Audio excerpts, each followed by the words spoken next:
Арнольд Янсен, Божьей любовью нас научи гореть.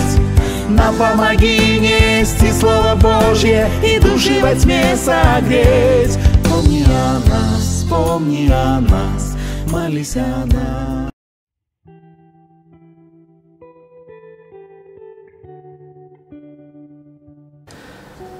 Saudara-saudari yang terkasih dalam Tuhan kita Yesus Kristus, pada hari ini kita sudah memasuki minggu biasa yang ke-28. Bacaan suci hari ini yang diambil dari Injil Matius bab 24 ayat 1 sampai dengan 14. Yesus mengingatkan kita akan hakikat diri kita sebagai orang beriman, sebagai orang pilihan Allah, sebagai orang yang sudah dipermandikan. Kita harus bangga dengan pilihan kita. Kita harus bangga dengan iman kita. Kita harus bangga bahwa kita yakin akan Allah Tritunggal yang Maha Kudus. Karena berkat iman akan Allah Tritunggal yang Maha Kudus, itulah kita menjadi anggota gereja Allah. Kita menjadi anggota kerajaan Allah. Namun Bapak Ibu, saudara-saudara yang terkasih, muncul satu pertanyaan di sini. Apakah kita sungguh menyadari hakikat diri kita sebagai anggota gereja Allah? Apakah kita sungguh menyadari bahwa kita adalah anggota kerajaan Allah?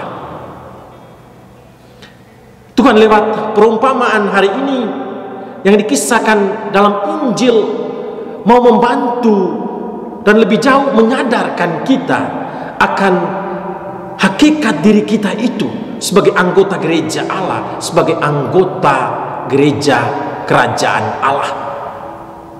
Sebagai anggota gereja dan umat pilihan Allah, sungguhnya setiap saat, bahkan setiap hari kita mendapat undangan untuk mengikuti pesta perkawinan, untuk mengikuti pesta kudus yang diselenggarakan oleh Allah itu sendiri.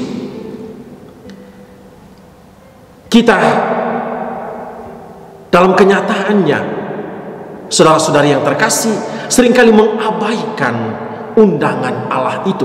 Kita lebih menyibukkan diri kita dengan kesibukan duniawi sampai kita melupakan hakikat diri kita sebagai umat pilihan Allah, sebagai orang beriman akan Allah Tritunggal yang Maha Kudus.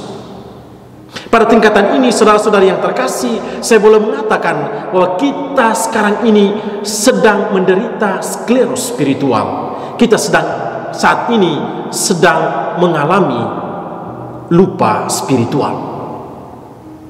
Saudara-saudari yang terkasih, Tuhan tidak membiarkan kita untuk terus menderita penyakit skleros spiritual. Dia selalu hadir mengingatkan kita bahwa kita adalah orang pilihannya, kita adalah orang yang selalu diundangnya. Dalam undangan itu tertulis jelas bahwa Tuhan pesta, yaitu Tuhan sendiri, menyediakan makanan yang paling enak, yang menyegarkan, yang menghidupkan, yang menyembuhkan. Namun undangan yang dikirim berulang-ulang itu beserta makanan yang enak itu tidak menyembuhkan kita dari penyakit lupa spiritual yang sedang kita derita.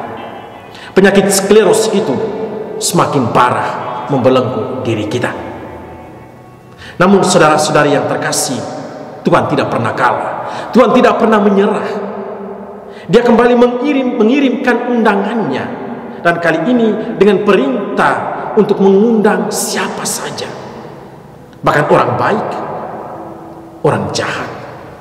Tuhan mengatakan, undanglah orang baik dan orang jahat. Karena Tuhan memiliki satu keyakinan bahwa di antara orang baik dan orang jahat itu ada saya. Ada saya yang mengalami penyakit lupa spiritual. Dan Tuhan benar. Akhirnya saya yang sedang mengalami skleros spiritual mendengarkan undangan Tuhan itu, dan saya datang ke pesta. Namun penyakit lupa itu masih membelenggu diri saya. Saya lupa bahwa saya sedang datang ke tempat pesta yang diselenggarakan oleh Tuhan sendiri. Saya datang ke tempat pesta tanpa berpakaian pesta. Saudara-saudara yang terkasih, ketidaksiapan saya itu untuk datang ke tempat pesta sesungguhnya mau menggambarkan keseluruhan diri kita, penyakit lupa yang sedang kita alami. Misalnya pada saat kita menyambut tubuh dan darah Kristus dalam perayaan Ekaristi Kudus, kita dengan senang, dengan antusias datang menyambut tubuh dan darah Kristus, tetapi kita lupa bahwa sudah beberapa kali kita tidak datang ke gereja. Sudah berbulan-bulan bahkan bertahun-tahun kita tidak datang mengaku dosa. Tetapi kita dengan semangat datang menyambut tubuh dan darah Kristus. Kita lupa bahwa kita tidak siap untuk menyambut Tuhan itu sendiri. Saudara-saudari yang terkasih, sesungguhnya pada tingkatan ini sebagai orang beriman, kita tidak hanya menderita penyakit kleros spiritual atau lupa spiritual, tetapi juga rasa malu spiritual. Kita tidak memiliki rasa malu spiritual. Kita datang ke tempat pesta, kita hadir undangan Allah, kita hadir dalam perayaan Ekaristi Kudus tanpa mempersiapkan diri kita agar kita menjadi siap untuk menyambut tubuh dan darah Kristus. Saudara-saudari yang terkasih, mari kita berjuang untuk menyembuhkan penyakit skleros spiritual, untuk menyembuhkan penyakit lupa spiritual, dan berjuang untuk memiliki rasa malu spiritual agar kita menjadi layak untuk menyambut tubuh dan darah Kristus. Kita sedang sakit dan kita membutuhkan penyembuhan, dan penyembuhan itu hanya dengan menghadiri undangan Allah.